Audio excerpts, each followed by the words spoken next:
Hello mga minahal ko kaibigan followers, good evening. Sana nasa magandang kalagayan kayo. Nandito naman ako maulit sa inyo. Magdasal tayo ha. Maraming salamat sa ngalan sa Ama at sa Anak at sa Espiritu Santo. Amen. Ama naming banal na makapangyarihan sa lahat, patawarin mo po kami sa aming mga kasalanan at nagpakumbaba kami sa harapan mo upang kami kaawaan at huwag supyahin ang aming dalangin.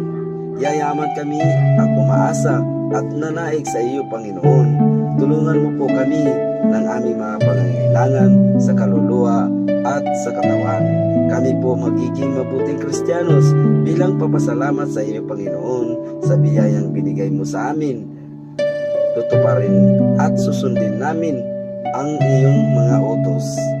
Maraming salamat, Panginoong Hesus Nazareno, ang aming tagapagligtas. Amen. Sa ngalan sa Ama at sa Anak at sa Espiritu Santo. Amen. Bye-bye mga minahal kong kaibigan, followers, good night. Salamat.